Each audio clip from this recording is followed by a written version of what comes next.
آپ اس کے وٹنس ہیں یا نہیں ہے؟ بولیں یار، آپ بھی ذرا حوصلہ بلند کر کے بتائیں اس کے وٹنس ہیں یا نہیں ہے.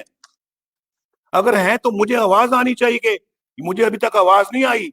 بلند آواز میں بتائیں وٹنس ہیں یا نہیں ہے. مجھے آواز نہیں آنی چاہیے.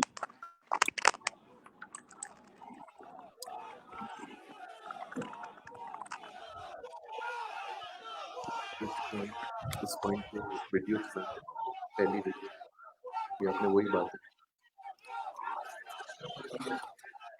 میں وہ مجھے یاد کرا دینا بھائی.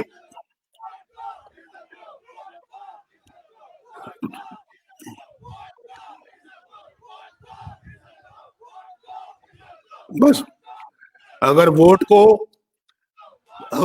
عزت نہ دی، سن لیں ایک بار ان کو بند کرائیں، ذرا بند کرا دیں. اگر ووٹ کو عزت نہ دی تو پاکستان کی بھی رہی صحیح عزت جاتی رہے گی. یہ میں آپ کو بتا رہا ہوں. نہ آپ کی عزت کرے گا، نہ کوئی آپ کو کوئی اچھی جگہ فراہم کرے گا، نہ آپ کی کوئی رسپیکٹ ہوگی، نہ ہی ہمارے اپنی نظروں میں ہماری رسپیکٹ ہوگی. دنیا تو بات کی بات ہے. کوئی آپ کے سبز پاسپورٹ کی عزت نہیں کرے گا، کوئی آپ کے سبز پرچم کی عزت، کوئی آپ کے ملک کو آپ کو اسی طرح سے آپ باہر جائیں گے، ایئرپورٹ پہ اتریں گے، آپ کے پاسپورٹ کو دیکھیں گے کہ آپ انتظار کریں وہاں بیٹھے. یہ 70 سالوں میں ہم نے یہی کمایا ہے. یہ ہماری کمائی 70 سالوں کی. یہ ٹریک پہ چل رہا تھا، یہ ملک بھائی ٹریک پہ چل رہا تھا. ایٹمی دھماکے کیے تھے، ہمیں فارغ نہ کیا جاتا. یہ پاکستان کی عزت بہت بلند ہو رہی تھی. پاکستان معاشی ترقی کر رہا تھا. ابھی پچھلے چند سالوں کی بات کر رہا ہوں. اگر اس کو کرنے دیا جاتا، سی پیک اپنے جو اہداف حاصل کرتا، پاکستان کے اندر خوشحالی آتی، آج دنیا آپ کو اپریشیٹ کر رہی ہوتی. لیکن ہم پھر ٹریک سے اتر گئے اور آج $1 بلین کے لیے، یعنی $1 کے لیے آپ باہر جا کے مانگ رہے ہیں پیسے. آپ مجھے بتائیں، روپیہ آپ کا نیپال سے بھی زیادہ نیچے گر گیا ہے، افغانستان سے بھی زیادہ نیچے گر گیا ہے، سری لنکا سے بھی زیادہ نیچے گر گیا ہے. اور یہاں پر باقی ساؤتھ ایشیا کے اندر سب سے اگر جو پور کرنسی ہے، سب سے جو ہے وہ سستی کرنسی ہے تو وہ پاکستان کا روپیہ ہے. اور اس روپے نے آپ کو بھی کنگال کر دیا. آج کل آپ کو یعنی کہ آپ آنسو لوگوں کے نکلتے ہیں، آنسو میری بہنوں کے، بھائیوں کے، بزرگوں کے جن کے پاس وسائل نہیں ہیں. وہ دیکھتے ہیں ہم بچوں کو پالیں یا ان کو پڑھائیں، ان کو کھانا کھلائیں یا پڑھائیں. بھائی ان کو روٹی کھلائیں یا ان کو دودھ پلائیں، اور گھر کا کرایہ دیں یا پھر بچوں کی فیس دیں. یہاں بازار جاتے ہیں نا، بازار آنسو نکلتے ہیں، جس کو پنجابوں میں کہتے ہیں اتھرو نکلتے، روتے ہیں لوگ. خواتین روتی ہیں جب سبزی کا بھاؤ پوچھتی ہیں، ٹماٹروں کا بھاؤ پوچھتی ہیں، جب وہ جا کے یہ خریدتی ہیں جا کے گندم آٹا، اور پھر جب بجلی کا بل آتا ہے وہ بیچارے دے ہٹ دا روف کہ کس طرح سے ہم یہ بجلی کے بل پے کریں. اور پھر گیس کا بل آتا ہے، وہ بیچارہ اس کو سمجھ نہیں آتی ہے میں کدھر جاؤں. اور پھر آج کل جو پاکستان کے اندر ان کے دیگر اخراجات کا تعلق ہے، میں سمجھتا ہوں کہ یہ پاکستانی لوگ پتہ نہیں کس صبر اور کس ہمت کے ساتھ گزارا کر رہے ہیں، اور یہ سارا جو ہے وہ اس کا بوجھ وہ برداشت کر رہے ہیں. یہ تھا وہ نیا پاکستان جس کا سنہرے خواب دکھائے تھے. لیکن میں آپ کو سلوٹ کروں گا جو آپ بیٹھے ہوئے ہیں. پاکستان کے عوام نے اس کے باوجود اس کے نعرے کو قبول نہیں کیا. الیکشن آپ جیت چکے تھے، آپ جیتے تھے الیکشن، اس کے باوجود الیکشن آپ نے جیتا. لیکن جتوا اس کو دیا گیا، یہ تبدیلی والے کو. بھائی یہ بہت بڑا آئین شکنی کی ہے آپ نے، بہت بڑی آئین شکنی کی ہے، یہ ناقابل معافی جرم ہے. آپ نے آر ٹی ایس کو بند کر کے آپ نے مکمل طور کے اوپر آپ نے صفائی کی اور ہیرا پھیری کی ہے، اور الیکشن، پاکستان کے الیکشن کے مینڈیٹ کو چوری کیا. آپ نے مینڈیٹ کو چوری کیا ہے، ہمارے بکسوں کو تبدیل کر کے آپ نے دوسرے بندے کو جتوا دیا ہے، آپ کو ہرا کے، آپ کو جو آپ بیٹھے ہوئے ہیں آپ کو ہرا کے. یہ تو اتنا بڑا انہوں نے پتہ نہیں دھاندلی کی، اور اس کے باوجود یہ ٹرائبل ایریا سے ایم این ایس کو لے کر، سندھ سے اپنا ایم کیو ایم کو ساتھ ملا کر، کو بلوچستان سے دوسری پارٹیوں کو ساتھ چھوٹے چھوٹے 4 بندے ملا کے صرف 4 ووٹوں کی برتری سے، اس کے باوجود 4 ووٹوں کی برتری سے انہوں نے عمران خان کو وزیر اعظم بنایا. 4 ووٹوں سے. اتنا کچھ کرنے کے بعد، اتنے بڑے پیمانے پہ دھاندلی کرنے کے بعد، اور مانگ تانگ کے ووٹ حاصل کرنے کے بعد، بیگ بورو اینڈ سٹیل کرنے کے بعد 4 ووٹوں کی برتری سے عمران خان کو وزیر اعظم بنایا ہے، اور اس نے یہ پاکستان کا حشر کر دیا ہے. بتائیں مجھے، آج آپ حوصلے بلند کریں بھائی. بزدل آدمی کی ضرورت نہیں ہے، کسی بزدل آدمی کی ضرورت نہیں ہے ہمیں. اگر کوئی بزدلی کا مظاہرہ کرتا ہے وہ برائے کرم گھر بیٹھ جائے. مجھے اس کی ضرورت نہیں ہے، اس قوم کو اس کی ضرورت نہیں ہے، اسمبلیوں میں بیٹھنے کی گنجائش نہیں ہے اس کے لیے. اگر آپ نے پاکستان کو بچانا ہے تو پھر تھوڑا سا دل بڑا کرنا ہوگا، تھوڑی سی بہادری دکھانی ہوگی، تھوڑی سی جرأت دکھانی ہوگی، اور اٹھنا ہوگا اس کے خلاف. اس کے خلاف اٹھنا ہوگا، اپنا آپ بتانا ہوگا اپنی قوم کو بھی اور دنیا کو بھی کہ ہم نا انصافی، ظلم اور ٹرنی کو ہم قبول نہیں کر سکتے، کسی قیمت میں قبول نہیں کر سکتے. ہم اس کے خلاف کھڑے ہو گئے ہیں، اور اس وقت تک کھڑے رہیں گے جب تک یہ جنگ ہم نہیں جیتتے. یہ آپ کو میرے ساتھ یہ وعدہ کرنا ہوگا، آج پاکستان کے عوام آپ کا ساتھ دینے کے لیے تیار ہیں، آپ کے ساتھ کندھے سے کندھا ملانے کے لیے تیار ہیں. وہ آپ کے ساتھ کھڑے ہوں گے بشرطے کہ آپ خود اپنے قدموں پہ کھڑا ہونا سیکھیں.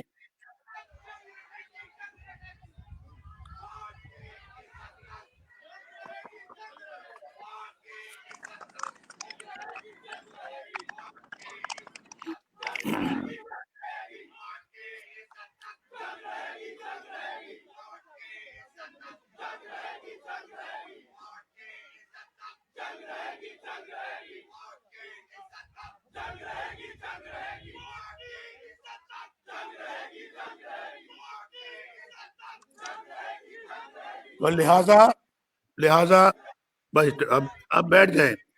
مجھے آواز آپ کی نہیں پہنچتی، میں آپ کے ہاتھوں سے دیکھ رہا ہوں کہ آپ نعرے بازی کر رہے ہیں. تو پھر اگر میں آپ نعرے بازی کریں گے، آپ ضرور کیجئے، جب کوئی وقت آئے کیجئے، لیکن مجھے سمجھ نہیں آتی کہ کب ہو رہی ہے کب نہیں ہوتی، تو پھر میں مخلل پڑتا ہے. تو میں آپ سے صرف یہ کہنا چاہتا ہوں کہ اگر آج میں کس سے اس کا گلہ کروں، مجھے آپ بتائیں میں صرف اس کا ذمہ دار عمران خان کو سمجھوں، یا جو اصل ذمہ دار ہیں ان کو ذمہ دار سمجھوں؟ بولیں، آپ بتائیں. جو سمجھتے ہیں کہ صرف عمران خان کو ہی میں ذمہ دار ٹھہراؤں تو وہ بھی مجھے ہاتھ کھڑا کر کے بتائیں، اور جو سمجھتے ہیں کہ نہیں، اصل ذمہ داروں کو اس کا ذمہ دار قرار دینا چاہیے، وہ بھی ہاتھ کھڑا کر کے بتائیں.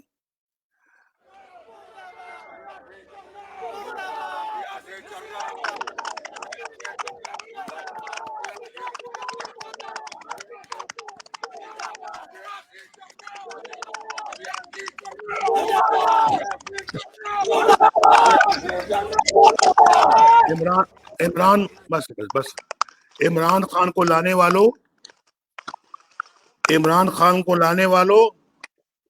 یہ عوام کا جذبہ دیکھ لیں آپ. اس سوغات کو جتنی جلدی ہو سکے لے جائیں. یہ سوغات ہمیں نہیں چاہیے. اس کو لے جائیں. اس نے پاکستان کی تباہی کر دی ہے اور اس نے پاکستانیوں کو پریشان حال کر دیا ہے. وہ بھوک سے مر رہے ہیں, ان کے بچے بھوک سے مر رہے ہیں, ان کا چولہا بجھ گیا ہے, 2 وقت کی روٹی ان کو نہیں ملتی کھانے کو آج, اور آٹا دال چینی آسمان سے باتیں کر رہے ہیں. اور پھر جو اس کے بعد چینی چور یا وہ بھاگ گئے ہیں یا ان کو بھگوا دیا گیا ہے کہ آپ یہاں سے چلے جائیں, نکل جائیں. دوائیاں آدمی کی پہنچ سے باہر ہیں. مریض پتہ نہیں کیا کر رہے ہوں گے آج, کس طرح سے دوائیاں خریدتے ہوں گے, آنسو نکلتے ہوں گے جب دیکھ رہے ہوں گے کہ ہمارا جوان بیٹا بیمار ہے, جوان باپ بیمار ہے, ماں بیمار ہے, دوائی کے لیے پیسے نہیں ہیں. اتنے بھی وہ اپنا, ایسے بھی پاکستان میں لوگ ہیں خوددار لوگ جو کسی کے آگے ہاتھ نہیں پھیلاتے. وہ کیا سوچ رہے ہیں آج, کس طرح سے زندگی گزار رہے ہیں؟ کبھی سوچا آپ نے 3 سال پہلے کیا یہ کیفیت تھی؟ آج پھر جنہوں نے یہ کیفیت پیدا کی ہے ان کو آج جواب دینا ہوگا. وہ قوم کے سامنے آ کے بتائیں, سلیکٹرز بتائیں کہ کیوں انہوں نے اس بندے کا انتخاب کیا اور ٹھوس دیا لا کے قوم کے سر پہ, ہمارے سر پہ لا کے اس کو جو ہے وہ سوار کر دیا. آپ کو بتانا ہوگا. لہذا میں آپ سے پوچھتا ہوں, پاکستانی قوم اب یہ سوال پوچھے, اور جب تک اس کا جواب نہ ملے اپنے گھروں کو آپ واپس نہیں جائیں گے, آپ آرام سے نہیں بیٹھیں گے, آپ چین سے نہیں بیٹھیں گے جب تک کہ آپ کو اس کا جواب نہیں مل جاتا. یہ میری آپ سے گزارش ہے. اگر آج پاکستان کو بدلنا ہے, اگر واقعی حقیقتاً آپ پاکستان کے اندر تبدیلی چاہتے ہیں, یہ ہے وہ تبدیلی جو آپ کو لانی پڑے گی. اس کے بغیر یہ ملک نہیں چل سکتا, اس کے بغیر یہ اسمبلیاں, یہ پارلیمنٹ نہیں چل سکتا, اس کے بغیر یہاں کی حکومتیں نہیں چل سکتی, اس کے بغیر غریب کا چولہا نہیں جل سکتا, اس کے بغیر پاکستان کا نظام نہیں چل سکتا. یہاں پہ اس کے بغیر پاکستان کی عدالتیں بھی نہیں چل سکتی, پاکستان کا کاروبار نہیں چل سکتا. یہاں ہر طبقہ جو ہے وہ پریشان رہے گا. لہٰذا اس کا آپ نے ہمیں جواب دینا ہوگا اور ہمیں جواب آپ سے لینا ہے. اس کے بغیر ہم بھی چین سے نہیں بیٹھیں گے. معیشت منہ کے بل گر گئی ہے, اور جیسے میں نے آپ کو کہا ہے, یہ جو لوگ اب مجھے کوئی بتائے, کوئی حساب دے, یہ جو بلین ٹری جو انہوں نے کہا تھا وہ کہاں ہے؟ اس کے اوپر جو پیسے لگے ہیں آپ کی خون پسینے کی کمائی ہے. وہ آپ کا حق ہے کہ آپ پوچھیں کہ یہ بلین ٹری کے پیسے کہاں گئے. بی آر ٹی جو بنائی ہے پشاور میں, اس کی لاگت یہ 3-4 بی آر ٹی جو پنجاب میں بنی ان سے بھی زیادہ ہے. ان کی اکٹھی رقم جو ہے اس سے بھی زیادہ پشاور کی بی آر ٹی پہ خرچ ہوا ہے. لیکن وہاں بسیں چل رہی ہیں, وہاں ٹوٹ پھوٹ ہو رہی ہے. اتنی رقم لگنے کے باوجود یہ آپ کا فرض بنتا ہے, حق بنتا ہے کہ آپ پوچھیں ان سے, یہ چینی چور کیوں باہر بھاگ گئے, کیسے بھاگ گئے؟ اربوں خربوں آپ کا لے کر, آپ کے خون پسینے کی کمائی لوٹ کر وہ ملک سے باہر چلے گئے, ان کو جانے دیا. وہ آپ کا پیسہ ہے, آپ کا پیسہ, آپ نے وہ پیسہ واپس لینا ہے. مجھے بتائیں, مجھے تو تنخواہ پہ نکالنے والے ذرا مجھے بتائیں گے کہ عمران خان بنی گالا کی منی ٹریل کب دے گا, کب رسیدیں لیں گے آپ عمران خان سے بنی گالا پہ؟ اور کل تو بشیر میمن صاحب نے تو بہت بے نقاب کر دیا ان کی کرتوتوں کو, اور اس نے کہا کہ یہ ہے نیب جو کر رہا ہے. ہمیں کہا گیا کہ ہم یہ کریں, لیکن ہم نے انکار کر دیا. ہم نے کہا کہ یہ غیر قانونی ہے, یہ غیر آئینی ہے, اور نیب نے وہ سارا کچھ نیب کر رہا ہے. یعنی ساری اس لیے تو میں کہتا ہوں کہ یہ پاکستان جو ہے یہ بربادی کی طرف جا رہا ہے. میں آپ کو بلکہ چھوٹی سی ایک فلم دکھانا چاہتا ہوں, چھوٹی سی ہے, 1.5 منٹ کی, 2 منٹ کی ہے, جی 4 منٹ 4 منٹ 4 منٹ کی. طرف دیکھیں آپ کو کچھ اندازہ ہوگا کہ اس ملک کے اندر کیا ہو رہا ہے. دکھائیں جی آپ ذرا. مسئلہ کیا تھا؟ عمران خان صاحب کیا چاہتے تھے جو آپ ان کی مراد پوری نہیں کر رہے تھے؟ جو نیب نے کیا ہے وہی. ان سیاستدانوں سے متعلق آپ کو خود وزیر اعظم صاحب نے کبھی کوئی ہدایات دی کہ آپ یہ کریں؟ کافی سارے نام ہیں جو کہ میں نے کہا نا آپ کو سر دست مجھے یاد نہیں ہے. شہباز شریف صاحب کے جی حوالے ہاں, سے جی ہاں, کیا پرٹیکولر خواہش تھی جو عمران خان صاحب چاہتے؟ وہ جو آج کل چل رہی ہیں چیزیں, اچھا, پہلے بھی چلتی رہی ہیں. حمزہ شہباز اور دوسرے جو ان کا بیٹا ہے وہ سلمان شہباز, اور پھر ان کی پوری فیملی. نواز شریف اور مریم نواز کے حوالے سے کیا خصوصی خواہشات تھی ان کی؟ ایف آئی اے کی طرف سے کیا توقعات تھیں؟ ایف آئی اے کے لیے ان کی توقعات تو ظاہر ہے جو ابھی پوری ہو رہی ہیں, ابھی بھی پوری ہو رہی ہیں, ابھی بھی ہو رہی ہیں. اور دوسرے جو ان کے جو داماد ہیں کیپٹن کیپٹن صفدر جو ہے, ان کے حوالے سے کہ بالکل ان کو تو بالکل جس طرح ہو رہا ہے ان کے ساتھ جو نیب کر رہا ہے. مطلب کیا پرٹیکولر اس وقت کیا کیپٹن صاحب کوئی احساسوں کا ایشو بنانا چاہتے تھے سے کیا؟ یہ ایک کوئی تصویر آئی تھی, اس کے حوالے سے بھی ہو رہا تھا کہ یہ ٹیررزم کا کیس ہونا چاہیے. اچھا, یس. کیا واٹس سوشل میڈیا پہ کوئی سوشل میڈیا پہ کوئی تصویر تھی فرسٹ لیڈی کی, اس کے متعلق. اچھا, تو آپ نے کیا آپ کی رائے نہیں تھی نہیں ہو سکتا؟ نہیں, یہ ٹیررزم کیسے ہو گیا؟ اچھا, ٹیررزم کیسے ہو گیا؟ ٹیررزم کی ایک ڈیفینیشن ہے قانون میں. اور وہ تصویر بھی ایک نارمل تصویر تھی, نارمل تصویر تھی, نارمل ایک تصویر تھی. اب اس میں ٹیررزم کیسے ہو گیا, کہاں سے آ گیا؟ تو پھر آپ سے کہا گیا براہ راست پہ ایکشن لیں اور فلانے نے کیا. میں نے کہا جی کس کا نام لیا گیا؟ مریم کا ہے؟ جی ہاں, ان کا جو سوشل میڈیا سیل ہے اس کے حوالے سے کہا گیا. میں نے کہا جی کس قانون کے تحت ہوگا؟ مطلب we have to work according to law. آخری میٹنگ جو وزیر اعظم عمران خان سے ہوئی اس میں کیا ہوا؟ وہ جو آپ وہ اس کا اینڈ کیسے ہوا, کیا ہوا؟ وہ خواجہ آصف کا, مریم نواز صاحبہ کی, مطلب پھر شہباز شریف صاحب کی, مطلب سب کی, تم نے یہ نہیں کیا, یہ نہیں کیا, یہ. اور ابراج گروپ والا معاملہ بھی آ گیا. ابراج گروپ والا, پھر وہ بہت زیادہ جذباتی ہو گئے. مجھے پہلے کہا گیا کہ جی آپ نے ایک میٹنگ ہے اور آپ پہنچ جائیں, اور جو ہے وہ امپورٹنٹ کیسز آف ایف آئی اے کی بات ہوگی. میں سارے امپورٹنٹ کیسز پہ لے گیا, لیکن سب سے زیادہ یہ کیس ڈسکس ہوا اور کے الیکٹرک کا ہوا. کون تھا میٹنگ میں؟ کون تھا؟ Highest office. نہیں, پرائم منسٹر موجود؟ جی ہاں. تو جو ہے وہ یہی بات ہوئی کہ کے الیکٹرک تباہ ہو گیا اور یہ ہو گیا. میں نے کہا جی کے الیکٹرک کے پاس 87 بلین ہے سوئی سدرن کے. یہ میں نہیں کہہ رہا, یہ ہم نے ثابت کیے ہیں, اور ہم نے گورنمنٹ کو چٹھی لکھی ہے کہ 87 بلین لے لیں. اور انہوں نے کہا یہ وہ جو ہے وہ کمپنی تباہ ہو گئی ہے, کمپنی برباد ہو گئی ہے. میں نے کہا جی اب کس نے کہا ہے؟ پرائم منسٹر صاحب نے کہا کہ وہ کمپنی تباہ ہو گئی ہے. مطلب ویسے ابراج کی بات کر, ابراج گروپ کی میں بات کر رہا ہوں. تو اب اس سے انویسٹیگیشن ایجنسی کا کوئی تعلق نہیں تھا. ویسے اگر تباہ ہوئی ہے تو کوئی مجھے نہیں پتا کیوں ہوئی تباہ, لیکن پیسے بنتے تھے ان کی طرف. پیسے ان کی طرف بنتے تھے. تو عمران خان صاحب کیا چاہتے تھے؟ ان کے خیال میں کہ ایف آئی اے نے بہت خراب کیا کہ ان کے خلاف یہ انویسٹیگیشن نہیں ہونی چاہیے تھی. اچھا, خواجہ آصف صاحب کے حوالے سے کیا تھا؟ خواجہ آصف کا جو کیس تھا وہ بڑا عجیب سا کیس تھا کہ وہاں پہ کہ جی خواجہ آصف صاحب ایک کمپنی تھی دبئی کی جس میں وہ نوکری کرتے رہے ہیں, and he was defence and foreign minister of Pakistan, اور انہوں نے یہ آرٹیکل 6 کی خلاف ورزی کی ہے. وزیر دفاع تھے. وزیر دفاع تھے. تو آئین غداری کا پرچہ ہو گیا. غداری کا پرچہ.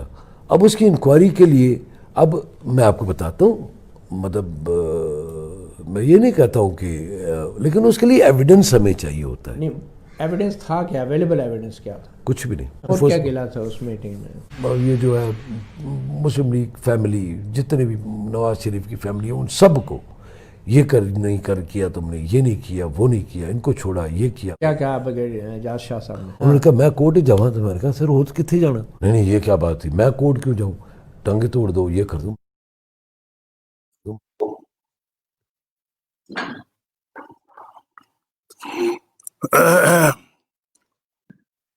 یہ دیکھ لیا جی آپ نے, سن لیا, یہ دیکھ لیا.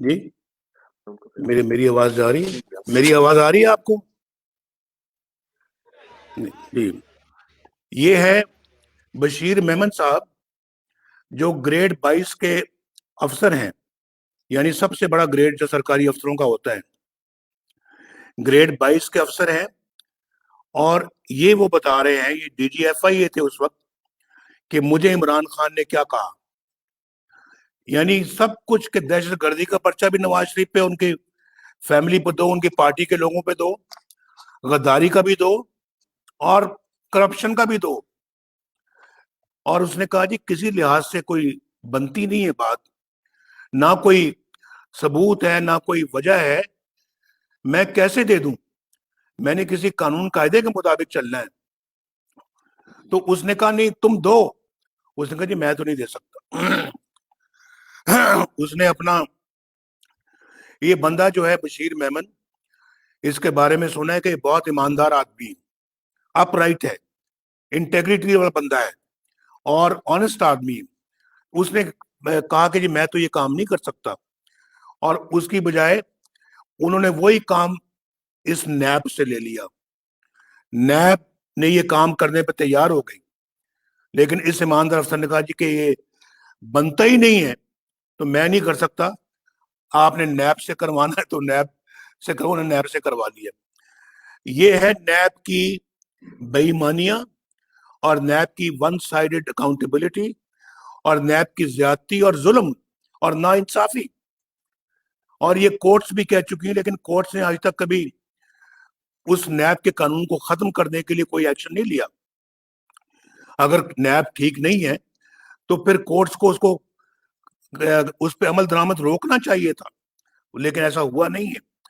تو میں یہ کہہ رہا ہوں کہ اب شہباز شریف صاحب کو پکڑ لیے. شہباز شریف صاحب جس نے پنجاب کی اتنی خدمت کی, دن رات ایک کیا, اور اپنا سکون چھوڑا, اپنی نیندیں چھوڑ کر انہوں نے اپنے پنجاب کو سنوارا اور پنجاب کے لوگوں کی حالت کو بدلا. اس کو گرفتار کر کے ان کی انا کو تو بڑی تسکین پہنچی ہوگی, لیکن وہ تو انہوں نے کیا کیونکہ شہباز شریف ماشاءاللہ جب سے پیدا ہوا ہے اللہ کے فضل و کرم سے صنعت کار فیملی سے اس کا تعلق ہے. لیکن مجھے یہ بتائیں کہ جو بنی گالا کا جو مالک ہے عمران خان, اس کے ذرائع آمدنی کیا ہے؟ یہ بنی گالا کہاں سے بنا, اس کی زمین کہاں سے آئی؟ اور یہ جیسے میں نے پہلے بھی کہا کہ کہتے ہیں جی کو پیسہ ادھر سے آیا, چیک ادھر سے ادھر گیا, ادھر سے پھر ادھر چلا گیا, اور ادھر سے پھر یہ بنی گالا میں آیا. اور اس کے بعد جو ہمارے ثاقب نثار صاحب, انہوں نے ان کو کلین چٹ دے دی, لیکن یہ قوم رسیدیں مانگتی ہے, رسیدیں چاہیے, رسیدیں. اور زمان پارک میں جو گھر بنایا ہے, آپ کو معلوم ہے نا, لاہور کے کئی رہنے والے آپ کچھ ہیں, وہ بتائیں زمان پارک میں اس نے نیا گھر بنایا ہے, نئی کنسٹرکشن کی ہے جو کروڑوں روپے سے ہوئی ہے. کوئی پوچھے بھائی یہ کہاں, اس کی رسیدیں کہاں سے آیا یہ پیسہ؟ یہ پوچھنا بنتا ہے یا نہیں بنتا؟ کہاں سے پیسہ آیا ہے, کہاں اس کی رسیدیں بتائیں آپ کو. فارن فنڈنگ کا فیصلہ کب آئے گا؟ اس کی رسیدیں بھی موجود ہیں, لیکن فیصلہ کب آئے گا فارن فنڈنگ کا؟ علیمہ خان کب رسیدیں دے گی, کب رسیدیں ملیں گی علیمہ خان کی؟ اور اس کے بعد جنرل عاصم باجوہ, اس کی رسیدیں کب ملیں گی اس قوم کو؟ اس سب چیزوں پہ عمران خان کی اور اس کے حکومت کی آنکھیں بند ہیں, نیب کی آنکھیں بند ہیں, اور بالکل انہوں نے عوام کو, قوم کو الو بنانے کی کوشش کی ہوئی ہے. لیکن یہ نہیں چلے گا بھائی, نہیں چلے گا, ہم نہیں چلنے دیں گے, انشاءاللہ نہیں چلنے دیں گے. انشاءاللہ اس کو, آپ کی جو پاکستان کے ساتھ جو آپ نے یہ دشمنی کی ہے, اس کو کھول کے رکھیں گے ہم انشاءاللہ. اس ملک کو آپ نے تماشا بنا دیا ہے, یہ ملک کو آپ نے مذاق بنا دیا ہے, پاکستان کو آپ نے بالکل تباہ و برباد کر دیا ہے. اور یہاں پہ آپ, جیسے میں نے پہلے کہا ہے, ہمارے خلاف تو ابھی میں نے آپ کو چھوٹی سی مثال دی ہے. یہ جو میرے خلاف اپنا احامے کی اور تنخواہ کی، وہ جج محمد بشیر جس نے میرے خلاف فیصلہ دیا، مریم کے خلاف فیصلہ دیا، اس کی کورٹ سے کرنل برآمد ہوتا ہے. کرنل، ایک کرنل، وہ کرنل صاحب وہاں کیا کرنے گئے تھے؟ کوئی پوچھے ان سے آپ کیا کر رہے تھے جج کے پاس بیٹھ کے؟ اور پھر جج ارشد ملک نے جو کچھ اعتراف کیا ہے اس کے لیے سپریم کورٹ نے کہا کہ ہمارے سر شرم سے جھک گئے. یہ انہوں نے کہا، الفاظ لکھے ہیں ججمنٹ پہ کہ اس کے کردار سے، ارشد ملک کے کردار سے ہمارے شرم سے جھک گئے ہیں. لیکن فیصلہ وہیں کا وہیں ہے نواز شریف کے خلاف. اس پہ ضمانت بھی نہیں ملتی. جج ڈسمس ہو گیا ہے، اس کو برطرف کر دیا ہے، لیکن فیصلہ برطرف نہیں ہوا.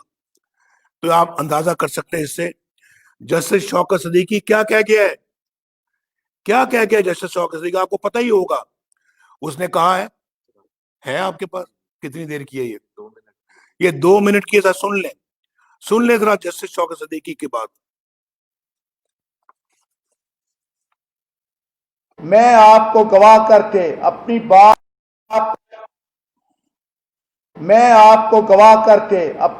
اپنی ماں کو گواہ کر کے یہ بات کر رہا ہوں. آج کے اس دور میں آئی ایس آئی پوری طرح جوڈیشل پروسیڈنگز کو مینیپولیٹ کرنے میں انوالو ہے. آئی ایس آئی کے لوگ مختلف جگہ پہنچ کر اپنی مرضی کے بینچ بنواتے ہیں، کیسوں کی مارکنگ ہوتی ہے. میں اپنی ہائی کورٹ کی بات کرتا ہوں. آئی ایس آئی والوں نے میرے چیف جسٹس کو اپروچ کر کے کہا کہ ہم نے الیکشن تک نواز شریف اور اس کی بیٹی کو باہر نہیں آنے دینا، شوکت عزیز صدیقی کو بینچ میں مت شامل کریں.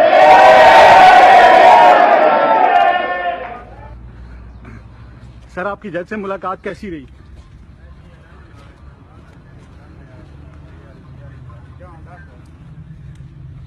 سر ہماری اس کے کوئی نہیں، کچھ ملاقات کسی سے نہیں ہوئی.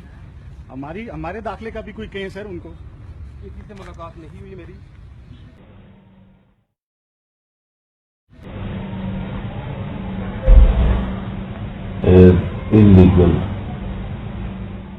میاں صاحب کو تو 3-4 بندے نہ ہوتے تو میاں صاحب تو چوتھی دفعہ ہی پرائم منسٹر بن جانا تھا. کون 3-4 آدمی؟ آپ کو بھی پتا ہے، مجھے بھی پتا ہے. آپ مجھے کیوں مروانا چاہتے؟ ہمارا یہاں آزادی مارچ ہو رہا تھا تو جنرل صاحب نے خود ہمیں دعوت دی، بلایا. اچھا. تو وہاں جب ہم گئے تو انہوں نے اس بات پہ اصرار کیا کہ مولانا صاحب آپ آزادی مارچ نہ کریں. اچھا. مولانا صاحب ہم جو ہے وہ میاں نواز شریف کے خلاف جو کچھ ہم کر رہے ہیں آپ اس میں مداخلت نہ کریں. سنیں، یہ جملہ ایک منٹ مولانا بڑا اہم جملہ ہے کہ جو کچھ نواز شریف کے خلاف ہم کر رہے ہیں آپ اس سے مداخلت نہ کریں. یہ جو جملہ آپ کو کہا گیا، یہ جنرل باجوہ نے آپ سے کہا؟ جی بالکل.